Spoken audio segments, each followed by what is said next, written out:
너무 추워요. 아침 일찍 일어나가지고 시험 보러 갔다 왔습니다. 6급 시험 보셨잖아요. 네, 맞아요. 6급 오늘 시험은 난이도가 어땠는지 리뷰도 좀 해야 될 겸 해가지고 시험장에 다녀왔답니다. 일단 전반적으로 봤을 때는 그냥 평이했어요.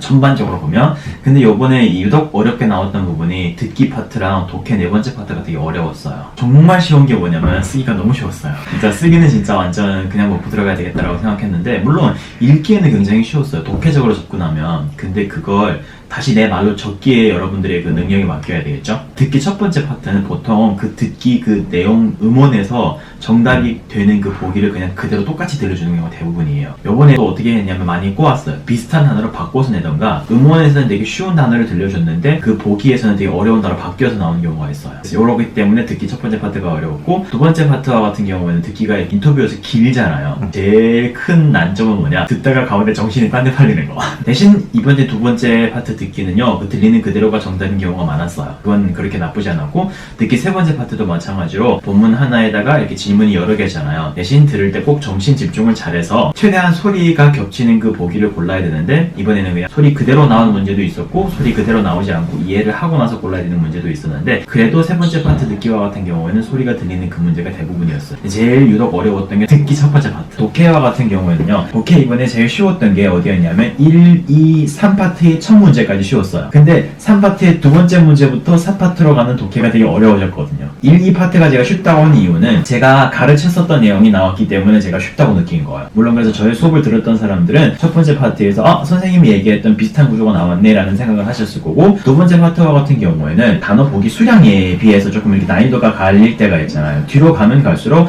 빈자리가 4개, 5개 이렇게 많아지잖아요. 이번 시험에는 빈자리가 5개의 문제가 딱 1개 나왔어요. 나름 또 다 쉬운 단어들이 보기로 많이 나왔고, 그렇기 때문에 독해 두 번째 파트도 제가 난이도가 그렇게 어렵지 않았다고 얘기하는 거고, 그리고 세 번째 파트 독해는 어땠냐면 첫 번째 문제가 평이해요. 접속사라든지 부사라든지 이런 힌트를 제대로 찾는다면 읽기에 불편함이 없었는데, 대신 두 번째 거 독해 그 세 번째 파트의 두 번째 문제가 읽고 나서 연구거나 생각을 좀 해봐야 되는 그런 문제였어요. 그 다음에 뒤에 가서 또 이번에 독해 네 번째 파트 같은 경우에는 그렇게 호락호락하지가 않았어요. 그래서 조금 어려웠더라 이 얘기였고, 그리고 쓰기가 아까 제가 너무 쉬웠다고 그랬잖아요. 쓰기는 보통 어떻게 종류가 나뉘냐면 역사 인물이 나오거나 어떤 현상에 대해서 설명하거나, 자연 현상일 수도 있고 뭐 생물학적 현상일 수도 있고 설명하는 거, 또 어떤 사람이 엮여있는 에피소드를 나올 때도 있고. 근데 이게 제일 쉬운 게 뭐냐면 누군가가 에피소드로 등장해서 나한테 어떤 일이 있었습니다, 과거에 어떤 재밌는 일이 일어나서 이거 있잖아요. 그러니까 문장 전체를 봤을 때 그렇게 어려운 고유명사라든지 이런 게 없어요. 누가 어떤 일을 했는데 어떻게 진행이 됐고 결과는 어땠다, 그냥 이게 다예요. 그래서 그걸 그냥 내가 제대로 이해를 하고 나서 그 문제를 내 말로 정확하게 표현만 해내면 되는 거기 때문에 쓰기가 제일 쉬웠어요. 결론은 공부를 했다면 220점은 나오지 않았을까 싶다는 거죠.